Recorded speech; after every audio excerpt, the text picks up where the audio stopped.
안녕하십니까.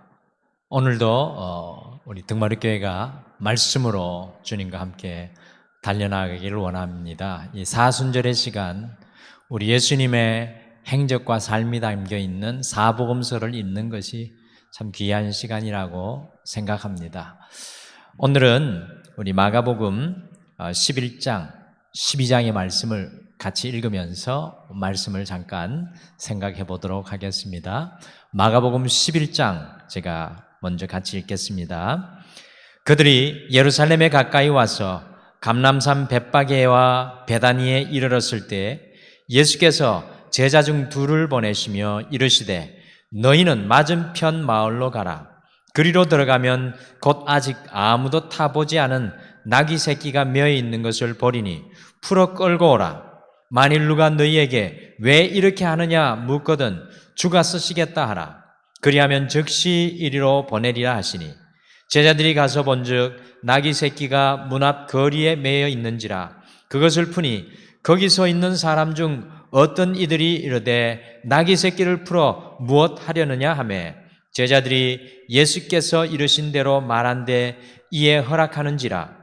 나귀 새끼를 예수께로 끌고 와서 자기들의 겉옷을 그 위에 얹어 놓음에 예수께서 타시니 많은 사람들은 자기들의 겉옷을 또 다른 이들은 들에서 벤 나뭇가지를 길에 펴며 앞에서 가고 뒤에서 따르는 자들이 소리 지르되 호산나 찬송하리로다. 주의 이름으로 오시는 이여 찬송하리로다. 오는 우리 조상 다윗의 나라여 가장 높은 곳에서 호산나 하더라. 예수께서 예루살렘에 이르러 성전에 들어가사 모든 것을 둘러보시고 때가 이미 저물매 12제자를 데리시고 베다니에 나가시니라. 이튿날 그들이 베다니에서 나왔을 때에 예수께서 시장하신지라. 멀리서 잎사귀 있는 한 무화과 나무를 보시고 혹 그 나무에 무엇이 있을까 하여 가셨더니 가서 보신즉 잎사귀 외에 아무것도 없더라.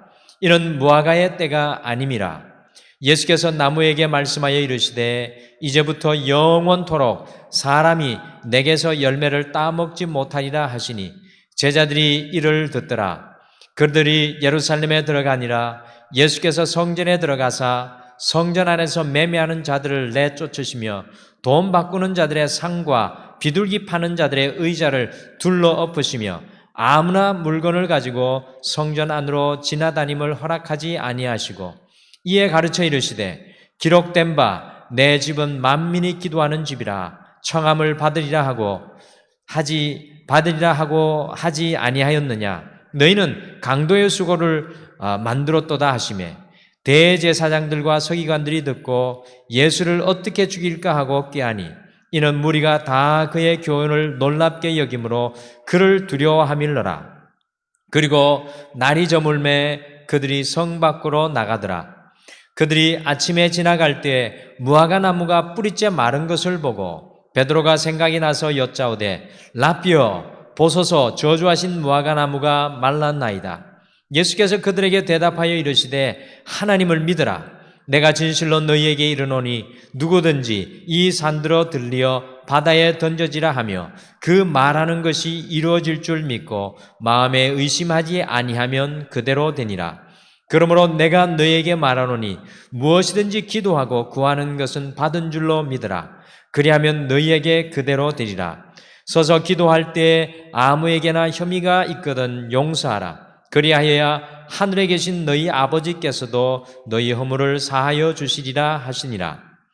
그들이 다시 예루살렘에 들어가니라. 예수께서 성전에서 거니실 때 대제사장들과 서기관들과 장로들이 나와 이르되 무슨 권위로 이런 일을 하느냐? 누가 이런 일을 할 권위를 주었느냐? 예수께서 이르시되 나도 한 말을 너희에게 물으니 대답하라. 그리하면 나도 무슨 권위로 이런 일을 하는지 이르리라. 요한의 세례가 하늘로부터냐 사람으로부터냐? 내게 대답하라. 그들이 서로 의논하여 이르되 만일 하늘로부터라 하면 어찌하여 그를 믿지 아니하였느냐 할 것이니 그러면 사람으로부터라 할까 하였으나 모든 사람이 요한을 참 선지자로 여김으로 그들이 백성을 두려워하는지라. 이에 예수께서 대답하여 이르시되 우리가 알지 못하노라 하니 예수께서 이르시되 나도 무슨 권위로 이런 일을 하는지 너희에게 이르지 아니하리라 하시니라. 아멘. 12장 말씀 같이 읽겠습니다. 예수께서 비유로 그들에게 말씀하시되 한 사람이 포도원을 만들어 산 울타리로 두르고 즙 짜는 틀을 만들고 망대를 지어서 농부들에게 새로 주고 타국에 갔더니 때가 이름에 농부들에게 포도원 소출을 얼마를 받으려고 한 종을 보내니 그들이 종을 잡아 심히 때리고 그저 보내었거늘 다시 다른 종을 보내니 그의 머리에 상처를 내고 능욕하였거늘 또 다른 종을 보내니 그들이 그를 죽이고 또 그 외 많은 종들도 더러는 때리고 더러는 죽인지라. 이제 한 사람이 남았으니 곧 그가 사랑하는 아들이라. 최후로 이를 보내며 이르되 내 아들은 존대하리라 하였더니 그 농부들이 서로 말하되 이는 상속자니 죽이자 그러면 그 유산이 우리 것이 되리라 하고 이에 잡아 죽여 포도원 밖에 내 던졌느니라. 포도원 주인이 어떻게 하겠느냐? 와서 그 농부들을 진멸하고 포도원을 다른 사람에게 주리라. 너희가 성경에 건축자들이 버린 돌이 모퉁이의 머릿돌이 되었나니 이것은 주로 말미암아 된 것이요 우리 눈에 놀랍도다 함을 읽어보지 못하였느냐 하시니라. 그들이 예수의 이 비유가 자기들을 가리켜 말씀하심인 줄 알고 잡고자 하되 무리를 두려워하여 예수를 두고 가니라. 그들이 예수의 말씀을 책잡으려 하여 바리새인과 헤롯 땅 중에서 사람을 보내매 와서 이르되 선생님이여 우리가 아노니 당신은 참되시고 아무도 꺼리는 일이 없으시니 이런 사람을 외모로 보지 않고 오직 진리로서 하나님의 도를 가르치심이니이다. 가이사에게 세금을 바치는 것이 옳으니까 옳지 아니하니까 우리가 바치리까 말리까 한데 예수께서 그 외식함을 하시고 이르시되 어찌하여 나를 시험하느냐 데나리온 하나를 가져가다가 내게 보이라 하시니 가져왔거늘 예수께서 이르시되 이 형상과 이 글이 누구의 것이냐 이르되 가이사의 것이니이다. 이에 예수께서 이르시되 가이사의 것은 가이사에게 하나님의 것은 하나님께 바치라 하시니 그들이 예수께 대하여 매우 놀랍게 여기더라. 부활이 없다 하는 사두개인들이 예수께 와서 물어 이르되 선생님이여 모세가 우리에게 써주기를 어떤 사람의 형이 자식이 없이 아내를 두고 죽으면 그 동생이 그 아내를 취하여 형을 위하여 상속자를 세울지니라 하였나이다. 칠형제가 있었는데 마지가 아내를 취하였다가 상속자가 없이 죽고 둘째도 그 여자를 취하였다가 상속자가 없이 죽고 셋째도 그렇게 하여 일곱이 다 상속자가 없었고 최후에 여자도 죽었나이다. 일곱 사람이 다 그를 아내로 취하였으니 부활 때 곧 그들이 살아날 때 그 중에 누구의 아내가 되리이까? 예수께서 이르시되 너희가 성경도 하나님의 능력도 알지 못함으로 오해함이 아니냐. 사람이 죽은 자 가운데서 살아날 때에는 장가도 아니가고 시집도 아니가고 하늘에 있는 천사들과 같으니라. 죽은 자가 살아난다는 것을 말할진대 너희가 모세의 책 중 가시나무 떨기에 관한 글에 하나님께서 모세에게 이르시되 나는 아브라함의 하나님이요 이삭의 하나님이요 야곱의 하나님이요 로라 하신 말씀을 읽지 못하였느냐. 하나님은 죽은 자의 하나님이 아니요 산 자의 하나님이시니라. 너희가 크게 오해하였도다 하시니라. 서기관 중 한 사람이 그들이 변론하는 것을 듣고 예수께서 잘 대답하신 줄 알고 나와 묻되 모든 계명 중에 첫째가 무엇이니까? 예수께서 대답하시되 첫째는 이것이니 이스라엘아 들으라. 주 곧 우리 하나님은 유일하신 주시라. 내 마음을 다하고 목숨을 다하고 뜻을 다하고 힘을 다하여 주 너의 하나님을 사랑하라 하신 것이요.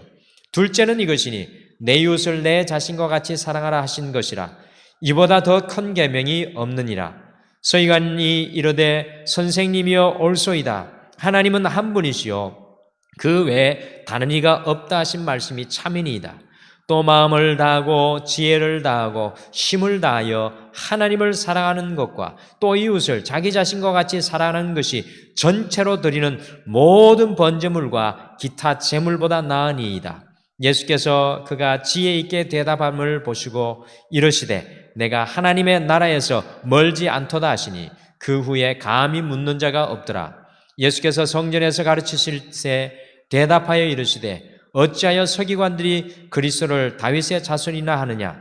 다윗이 성령에 감동되어 친히 말하되 주께서 내 주께 이르시되 내가 내 원수를 내 발 아래에 둘 때까지 내 우편에 앉으라 하셨도다 하였느니라. 다윗이 그리스도를 주라 하였은즉 어찌 그의 자손이 되겠느냐 하시니 많은 사람들이 즐겁게 듣더라. 예수께서 가르치실 때 이르시되 긴 옷을 입고 다니는 것과 시장에서 문안받는 것과 회당의 높은 자리와 잔치의 윗자리를 원하는 서기관들을 삼가라. 그들은 과부의 가산을 삼키며 외식으로 길게 기도하는 자니 그 받는 판결이 더욱 중하리라 하시니라. 예수께서 헌금함을 대하여 앉으사 무리가 어떻게 헌금함에 돈 넣는가를 보실세 여러 부자는 많이 넣는데 한 가난한 과부는 와서 2렙돈 곧 한 고두란트를 넣는지라. 예수께서 제자들을 불러다가 이르시되 내가 진실로 너희에게 이르노니 이 가난한 과부는 헌금함에 넣는 모든 사람들보다 많이 넣었도다.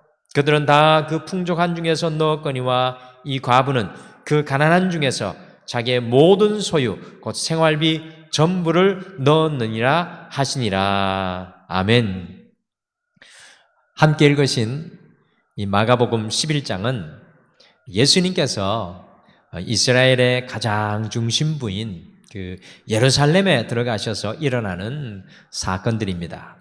사실 예수님 당시에 이스라엘 백성들이 기다리고 기다렸던 메시아는 지금 자신들을 잔혹하게 다스리고 있는 이 로마의 압제에서 구원해 줄 이 정치적인 왕, 강력한 힘을 가진 왕이었습니다.